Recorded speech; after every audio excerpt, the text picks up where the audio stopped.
नमस्कार दोस्तों, सुभाष की बात में आपका स्वागत है। हम आज बात कर रहे हैं आत्मनिर्भरता की तेजस उड़ान। आत्मनिर्भर भारत मोदी सरकार का सपना है। इसे लोकल फॉर वोकल कहें या लोकल फॉर ग्लोबल तक की यात्रा पर हम निकल पड़े हैं। इस बीच हमने विश्व गुरु बनने की उम्मीद को भी पंख लगा दिए हैं। आबादी के मामले में हम पूरे विश्व में चीन को पीछे छोड़ते हुए आगे निकल गए हैं। दुनिया का सबसे बड़ा लोकतंत्र का दावा करने वाला जो भारत है, वो जनवरी 2024 में लोकसभा चुनाव के जरिए लोकतांत्रिक सरकार का गठन करेगा। इस बीच हमने एक नए लोकसभा भवन में प्रवेश करते ही देश की आधी आबादी को 33% आरक्षण देने की गारंटी दी, किंतु यह गारंटी जनगणना और जातिगत गणना के बिना क्या 2029 तक पूरी हो पाएगी, यह अभी साफ नहीं है। 5 राज्यों में हो रहे विधानसभा चुनाव को लोकसभा चुनाव का सेमीफाइनल कहा जा रहा है।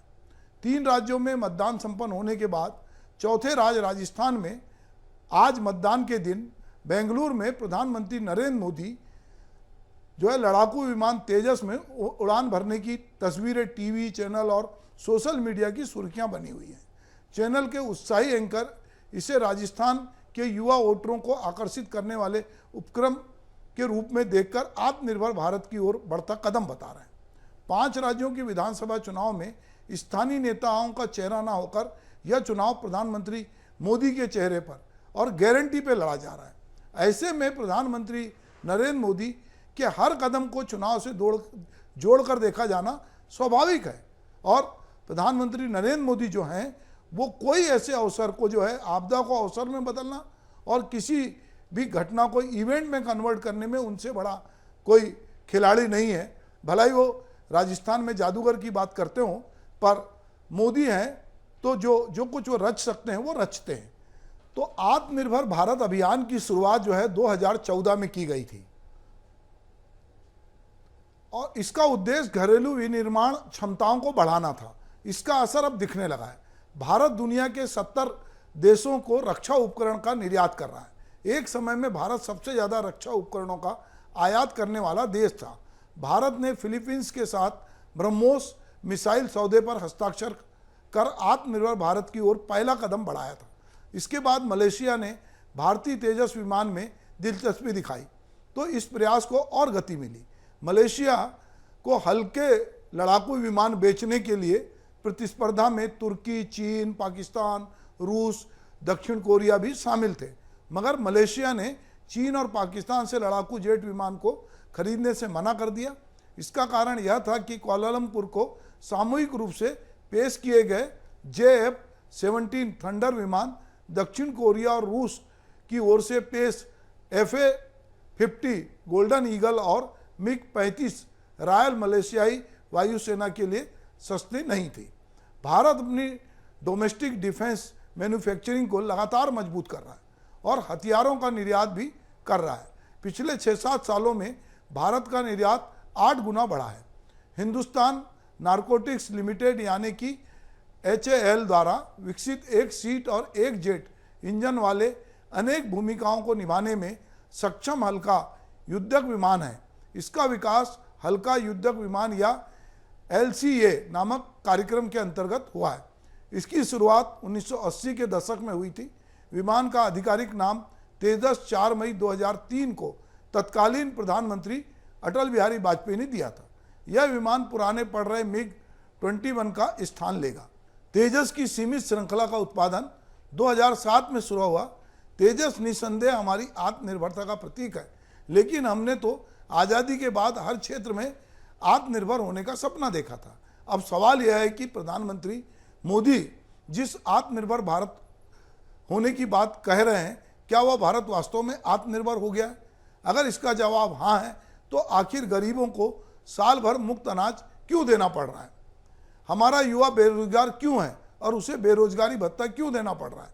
किसान कर्ज माफी के बाद भी बार बार क्यों कर्जदार बनता जा रहा है, जबकि उसको खाद बीज के साथ सस्ते दर पे बिजली और पानी तक दिया जा रहा है?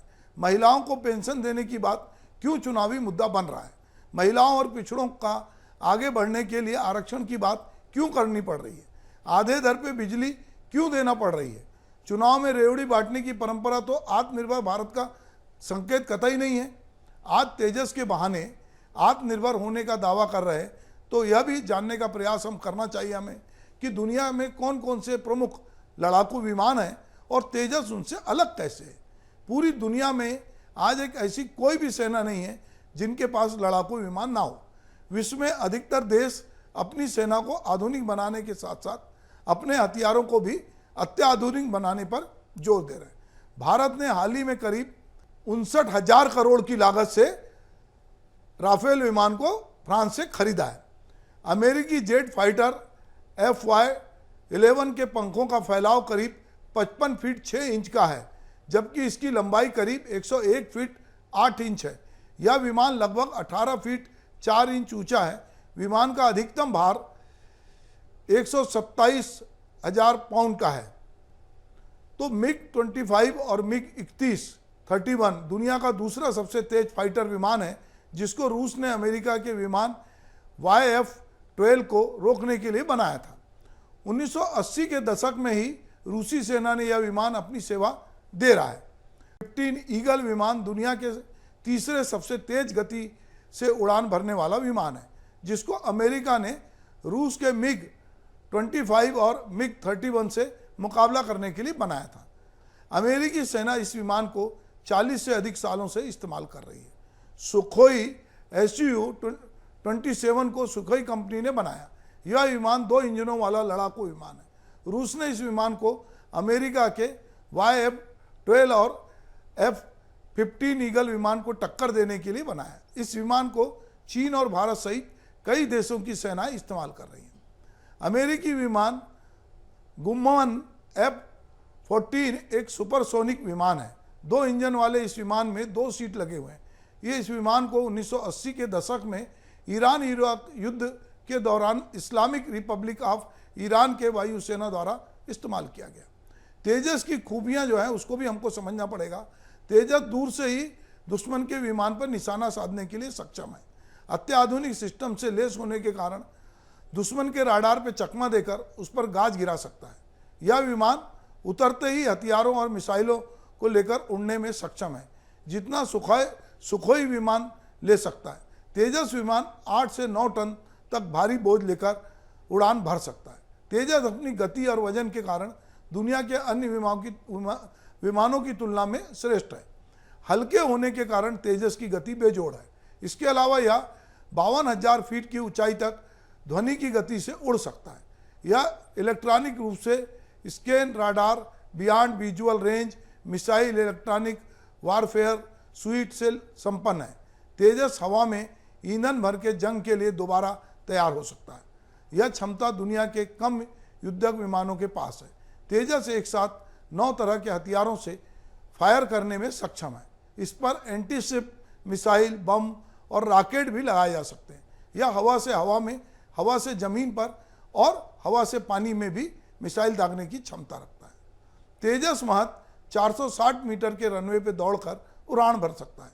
यही कारण है कि नौसेना के किसी भी विमान वाहक पोत के टेक ऑफ और उस पर लैंडिंग करने में यह सक्षम है। कम ऊंचाई पर भी यह उड़ान भरकर शत्रु सेना पे नज़दीक से हमला कर सकता है। इसके अलावा लेजर गाइडेड मिसाइल से यह भी आक्रमण कर सकता है। जेमल प्रोटेक्शन तकनीक से लेस होने के कारण दुश्मन की आंख में धूल झोंकने की में भी ये क्षमता रखता है। भारत की अर्थव्यवस्था जैसे जैसे मजबूत हो रही है, भारत रक्षा क्षेत्र के लिए जरूरी सामानों के आयात को कम कर रहा है और उसके लिए मेक इन इंडिया अभियान के तहत घरेलू बुनियादी ढांचे का निर्माण पर जोर दे रहा है। हालांकि रक्षा के क्षेत्र में पूर्ण रूप से आत्मनिर्भर होने में वक्त लगेगा। रक्षा के साथ ही कृषि, स्वास्थ्य जैसे क्षेत्रों, दूसरे देशों पर अभी निर्भरता हमको खत्म करनी होगी। फिलहाल इस रास्ते पर हम चल पड़े हैं, लेकिन मंजिल अभी दूर है।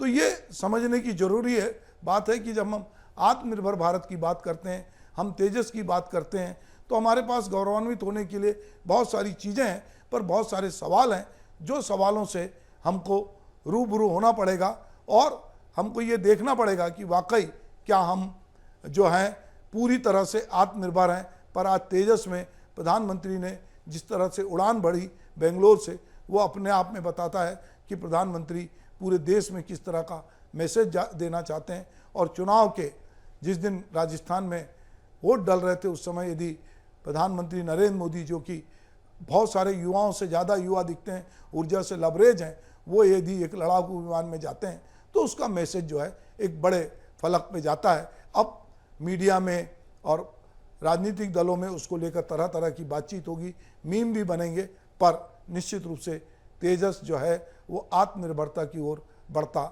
एक कदम जरूर है। नमस्कार।